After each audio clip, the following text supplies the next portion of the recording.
Bueno, buenas tardes. Dando cumplimiento a una de las primeras actividades del área de cultura política, vamos a realizar una entrevista a uno de mis compañeros de trabajo, el señor Intendente Hernán, y pues él va a hacer una breve presentación y posteriormente a eso va a responder las preguntas que están dentro de la guía.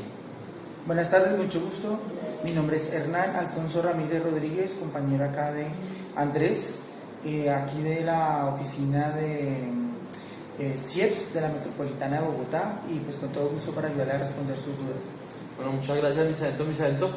En este momento pues me corresponde hacerle 4 preguntas, y voy a empezar con la primera. Entonces sería, ¿qué entiende por el concepto de cultura? Digamos que el concepto de cultura ha evolucionado a lo largo de la historia de la humanidad, pero digamos que para sintetizarlo, la cultura es el resultado de las dinámicas relacionales que tienen los individuos y de las cuales resultan aspectos que se valoran o que se legitiman entre esas relaciones que se dan entre los individuos. Es decir, si entre usted y yo validamos que, por ejemplo, esta botella que nos acompaña aquí al lado se convierte en un ícono de valor simbólico para los dos, esa es una construcción social que lleva, por supuesto, a una identidad que lleva también a una definición pues, de cultura, porque es el resultado de una construcción de las relaciones que hemos tenido. Ya entiendo, Misaento. Muchas gracias. Entonces la segunda pregunta sería, ¿qué entiende por el concepto de política? Bueno, política es un poco toda la dinámica digamos, del ejercicio de poder que implica de alguna manera la participación colectiva alrededor de toma de decisiones que beneficien fundamentalmente digamos, el aspecto común o genérico digamos, de una sociedad o de una comunidad. Bien, exacto, sí. Estamos como ya llegados a la situación, al concepto. Bueno, la tercera sería, ¿qué entiende por el concepto de cultura política? A ver, cultura política es un poco lo que yo le decía. Entonces, entre los dos legitimamos o validamos comportamientos y a lo largo o en la dinámica de esos comportamientos entendemos que hay unas formas de ejercer ese poder que tiene el vínculo con la política.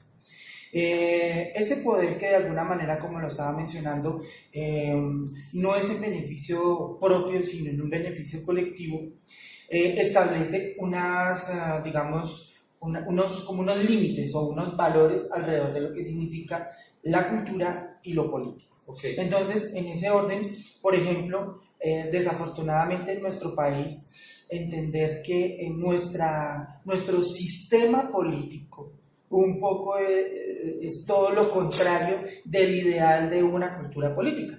Entonces, por ejemplo, en el marco de la cultura política, yo como votante debería tener claro por quién quiero votar en la medida en que yo reconozco en ese otro que se vuelve mi representante las posibilidades de suplir esas necesidades que tengo como votante, ¿cierto? Digamos que ese es el mejor argumento respecto a una cultura política, que es más legítima, más limpia.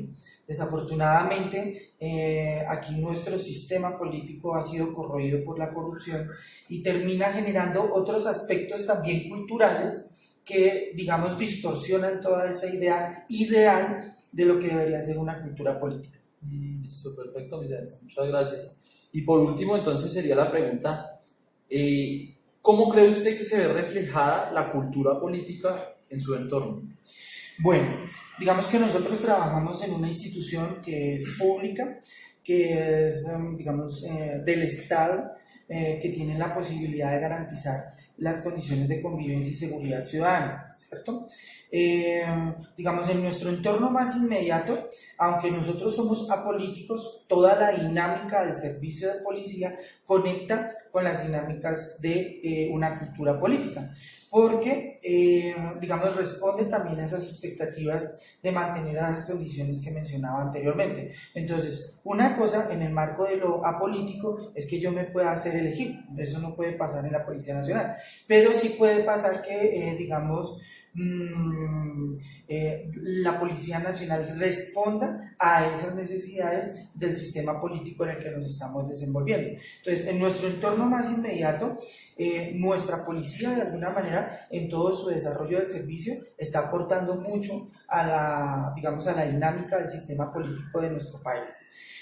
Solamente quisiera cerrar agregando que, digamos, desafortunadamente, ese sistema político en el que digamos, en el que está marcado el país, pues no es un secreto, está, insisto, corroído por la corrupción. Por lo tanto, en el imaginario colectivo de nuestra sociedad, cuando se piensa en política, casi que inmediatamente se está pensando en corrupción. O hablar de política es pensar en corrupción, tristemente. Bueno, muchas gracias, Vicento. Entonces, esa es la primera parte, el primer participante de nuestra entrevista. Vamos a continuar con el siguiente. Gracias. Bueno, entonces me corresponde a mí dar respuesta a las 4 preguntas. La definición de cultura que yo manejaría un poquitico más corta sería la trascendencia que cobran las costumbres de una sociedad en el tiempo. Entonces, pues estas costumbres trascienden en el tiempo y se transforman en esa definición que sería la cultura. Pues en muchos aspectos, ¿no? En muchos aspectos. Costumbres en muchos aspectos. Para no ahondar en la definición y cumplir con los tiempos estipulados de la tarea. Ahora, política. Es un ejercicio en el que se busca como administrar el poder dentro de un estado, una nación, y enmarcado en ciertos sistemas, dependiendo sea el sistema que se utilice. Entonces, para mí eso es la política, y lo que sería cultura política son entonces la manifestación de esas costumbres en lo que yo definí como política, la administración del poder, ya sea en una nación o en un estado. Entonces, la cuarta pregunta sería la incidencia de la cultura política en mi entorno, y pues evidentemente como funcionario público cobra incidencia toda vez que tenemos unos mandatos constitucionales, y entre ellos está pues la obligación de servir y proteger, en este caso pues digamos que más cercano en el tiempo, un evento electoral como en el que estamos en este momento comprometidos. Entonces esa puede ser la incidencia en la que veo la cultura política, y más allá de pronto a modo de observación, pues darse cuenta que de acuerdo a ciertos comportamientos que no están ajustados a lo que debería ser, pues se generaron herramientas jurídicas para que se respete y se lleve a cabo ese ejercicio de la mejor forma. Entonces la cultura política, digo yo, que se manifiesta ahí no por su lado positivo, sino más bien por su lado negativo, ya que por cultura, digamos, un ejemplo, se tiene vender el voto o dar el voto por cualquier dádiva. Entonces esto, digamos que desde el punto de vista de la institucionalidad, es la manera en la que incide la cultura política en este momento para mí.